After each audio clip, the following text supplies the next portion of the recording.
আজকে আমাদের রেসিপি চাদা মাছের কারি। তো সেই হিসাবে বাজার থেকে একটু বড় সাইজের বেছে চাদা মাছ নিয়ে এসেছি।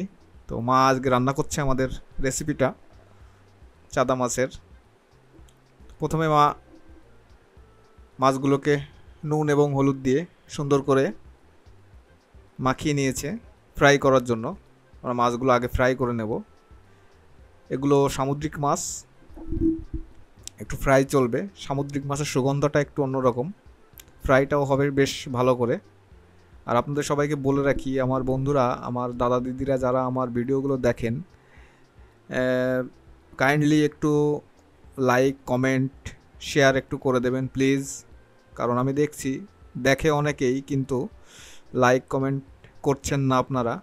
তো আপনারা প্লিজ এগুলো একটু করবেন, আমাদের একটু হেল্প হবে। তাহলে অনেক কষ্ট করে ভিডিওগুলো করি আপনাদের জন্য।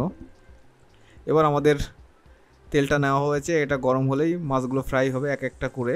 যেহেতু মাছগুলো একটু বড় সাইজের, এক একটা করে আমরা ফ্রাই করে নেব মাছগুলো ফ্রাই চলছে।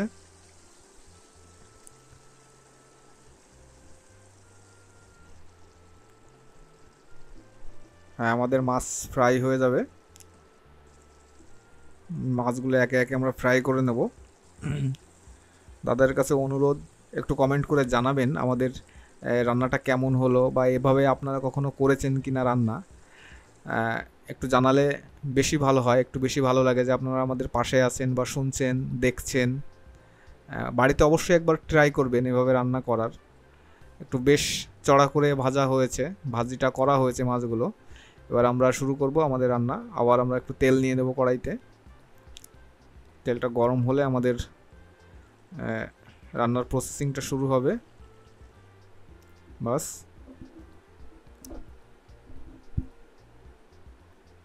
এবার আমরা একই জিনিস করলাম, আগের ভিডিওতেও করেছি, আগেই বলেছি যে মশলাগুলো যদি আমরা একটু গোটা তেলের উপর ছেড়ে দিই, তাহলে তেলটায় একটা আলাদা রকম সুগন্ধ বের হয়, যেটা গ্রেভির সাথে মিশে যায়, মাছের সাথে মিশে যায়, অন্যরকম টেস্ট হবে। এবার আমরা সেই তেলের উপর আবার আমাদের পেঁয়াজ, যে বাটাটা ছিল, বেটে রেখেছিলাম মশলাটা, আমরা ওটা দিয়ে দিলাম। একটু ফ্রাই হবে, পেঁয়াজ বাটা, রসুন বাটা, আদা,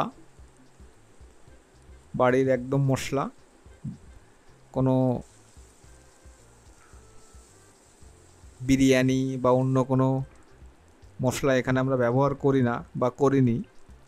করলে অবশ্যই জানিয়ে দেব। বাস 1 চামচ করে। আর লঙ্কার পরিমাণটাও দিয়েছি 1 চামচ। দেখুন, আপনাদের যতটুকু প্রয়োজন লঙ্কা, বিশেষ করে কেউ লঙ্কা কম খায়, কেউ বেশি খায়। এবার টেস্টের জন্য একটু চিনিও দিতে পারেন, যদি প্রয়োজন মনে করেন যে আমাদের একটু আরও বেশি দরকার, বা একটু কালারটা আসবে, চিনিটা দিলে এরকম হয়, তো আপনি দিতে পারেন। আমাদের গ্রেভিটা কিন্তু, মশলাটা কিন্তু একটু কালার ছাড়ছে এখন। দেখুন আমাদের কালার কিন্তু ছেড়েছে, মানে আমরা কিছু কাঁচা লঙ্কা দিয়েছি, আমাদের তেলটাও কিন্তু ছেড়েছে। এখন আমরা এর ভিতরে সামান্য কিছু পরিমাণ টমেটো দিয়ে দেব, গ্রেভিটা করার জন্য এটা বেস্ট হবে। এবার আমরা কিছু মটর দিয়ে দিই, যদি আপনার ভালো লাগে আপনি দিতে পারেন, মটরটা না থাকলে দেবেন না, কোনো সমস্যা নেই এতে। মটরটা দিয়ে দিয়েছি। এবার সামান্য পরিমাণ লেবু আমরা এখানে ব্যবহার করেছি, একটু অন্যরকম স্বাদ হবে। হ্যাঁ, এবার আমরা সামান্য পরিমাণ গরম জল ইউজ করলাম এখানে। মশলাটা যেহেতু হয়েই গেছে, ছেড়ে দিয়েছে তেলটা, বাস আমাদের গ্রেভিটা প্রায় রেডি হয়ে গেছে। গ্রেভিটা রেডি হয়ে গেলেই মোটামুটি আমাদের রান্নাটা কিছুটা হলেও কমপ্লিট হবে। এবার গ্রেভিটা আপনার যেমন প্রয়োজন, আপনি বেশিও রাখতে পারেন, কমও রাখতে পারেন। আমাদের একটু বেশি রাখা হয়েছে, আমরা একটু বেশি রেখেছি। আপনার যদি প্রয়োজন হয় আপনি আরও কম দেবেন, কারণ আমাদের মাছ তো ফ্রাই করা হয়ে গেছে। আপনার যদি মনে হয় যে আপনি কম দেবেন, তাহলে আপনি কম দিতে পারেন, কোনো প্রবলেম নেই। আমরা একটু বেশি রেখেছি, বাস। এরকমভাবে ফ্রাই রান্না করুন, অত্যন্ত সুস্বাদু হবে। এর উপরে আমরা কিছু ক্যাপসিকাম দিয়ে দিলাম ছোট ছোট করে। এবার দেখুন আমাদের রান্না প্রায় শেষ হয়ে গেছে। বাড়িতে অবশ্যই চেষ্টা করবেন। এবার কাঁচা পেঁয়াজের অন্য একটা ফ্লেভার আসবে। আমরা অনেক সময় শুধু তেলের উপর পেঁয়াজটা ভেজে নিই মশলা করার জন্য। কাঁচা পেঁয়াজ দিলে অন্যরকম একটা ফ্লেভার আসে, এটাও আপনি দিতে পারেন, যদি না চান নাও দিতে পারেন, তবে এটা দিলে অন্য একটা ফ্লেভার আসবে। এবার কাঁচা পেঁয়াজটা দেওয়ার পরে কিছুক্ষণ জাল দিতে হবে। জাল দেওয়ার পরে আমাদের রান্নাটা কমপ্লিট হবে। আপনি চাইলে দুধ ইউজ করতে পারেন, আমরা যেমন ইউজ করছি দুধটা, আপনি চাইলে দুধ ইউজ করতে পারেন, এটাও আলাদা একটা টেস্ট আসবে মাছটায়। হ্যাঁ, আমাদের রান্না মোটামুটি প্রায় শেষ হয়ে এসছে। দেখুন, বাড়িতে অন্তত একবার ট্রাই করুন, অবশ্যই ভালো লাগবে। আমরা কিছু কাঁচা ধনেপাতা ইউজ করলাম এখানে। দেখুন রান্নাটা কেমন হচ্ছে, অবশ্যই ভালো লাগবে আশা রাখি। আপনারা অবশ্যই আমাদেরকে জানাবেন যে রান্নাটা কেমন হলো। আমরা কিন্তু আপনাদের কমেন্টের আশায় থাকব। অবশ্যই আমাদেরকে জানাবেন, দাদা দিদিরা যারা যেখান থেকে দেখছেন, ভালো মন্দ যেমনই হোক না কেন জানাবেন।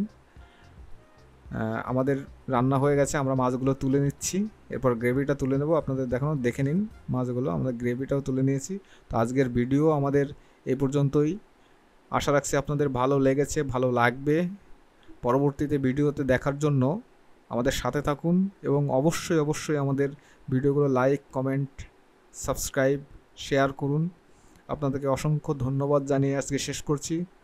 টাটা।